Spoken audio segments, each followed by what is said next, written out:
AFLK Le Corsa n'a pas lésiné sur les moyens. Cette ONG américaine a mis les bouchées doubles pour réussir le pari de l'organisation à Tambacounda de la Journée mondiale de lutte contre le VIH-Sida, édition 2024. Je souhaiterais prendre la parole au nom de monsieur le gouverneur de la région de Tambacounda, monsieur Guédi Diouf.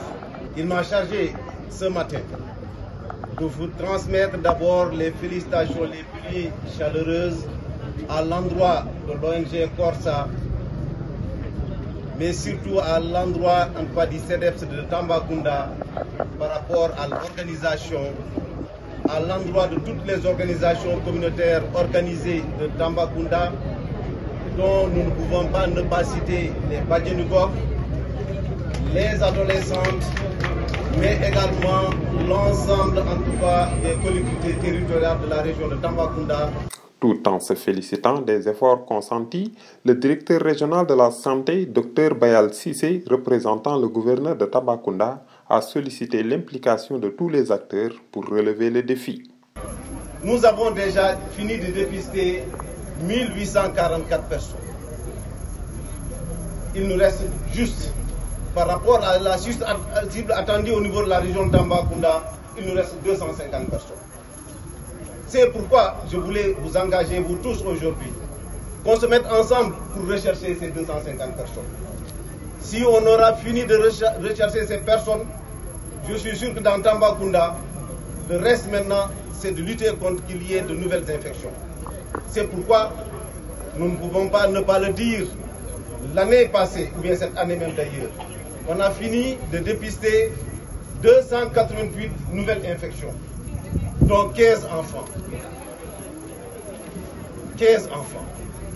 Et également, nous avons 86 hommes et 187 femmes. Donc, ça veut dire que l'épidémie, elle est féminisée au niveau de notre région. 71% en tout cas de la cible, en tout cas des personnes qui sont sous traitement, sont des femmes. Pendant 48 heures durant, avant la journée du SIDA, les journalistes des régions de Tambacounda et Kédougou ont bénéficié d'une session intense de renforcement de capacités pour mieux jouer leur partition. Vous avez l'impression de ne pas être assez outillé. Parce que chaque jour, quand elle a dit ce matin, vous découvrez des choses quand vous êtes dans les ateliers, quand vous venez partager. Je viens de Kédougou, mais et pourtant c'est une journée. Mais pour moi, ça en vaut la peine parce que je vais retrouver des confrères, des consoeurs et je suis sûre que je vais partir avec quelque chose. Personnellement, j'ai eu même une attaque en pleine émission par rapport à ça. Quelqu'un qui me dit, mais toi-même qui parles comme ça, tu as été excisé. J'ai dit, mais bien sûr, peut-être qu'au moment où mes parents le faisaient, ils n'avaient pas toutes les informations. Ils ne savaient pas qu'il pouvait y avoir des conséquences. Et Dieu a fait que dans la famille aussi, on a perdu une fille à cause de ça. Et ensuite, une de mes grandes sœurs s'est battue pour être dans la santé. Aujourd'hui, elle est baguette de corps, elle est maintenant, elle combat ces questions. Quelquefois, il faut vivre la situation pour comprendre l'enjeu.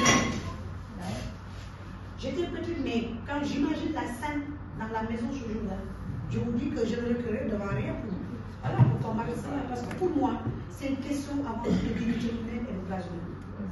Ça, c'est important. Et je pense que c'est ce qui nous conduit à continuer à travailler sur ces questions-là. Ce que je voudrais dire, j'ai participé à la présentation de Mme Koli, mais je voudrais dire aux journalistes d'impliquer les hommes dans la sensibilisation. Parce que nous sommes dans une région où on a des pesanteurs, donc les hommes ont toujours la même mise dans le foyer, dans le ménage. Donc en sensibilisant les femmes, inviter les hommes à venir participer pour que la sensibilisation puisse se passer quand même à 90%. Parce que le sida aujourd'hui n'est pas un fléau, parce qu'il y a un médicament, mais il faut que les gens soient informés de l'existence de ce médicament et comment se protéger pour éviter. Au cours de la formation, El Bachir Sow est revenu sur les explications d'un journaliste bénéficiaire d'une bourse de l'ONG Corsa pour la production d'un reportage sur le sida à Kidira. Sa page TikTok lui appartient. Il était d'abord à 53 600 vues.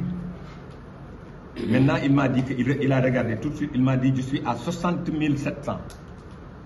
Donc il y a 60 700 personnes à travers le monde, au Sénégal, dans la région, qui ont vu son reportage. Et il y a eu 1080, ça c'est l'avantage de l'Internet.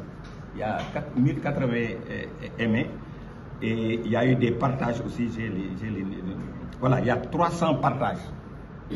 Donc partage, c'est quelqu'un qui recommande ça à quelqu'un d'autre. En faisant des témoignages sur lui, sur son professionnalisme et sur son sérieux.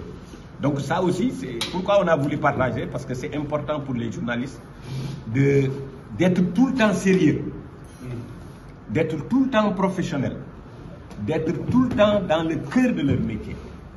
Parce que si le médecin dit, bon, je vais le faire, il ne le fait pas, donc il y a un problème.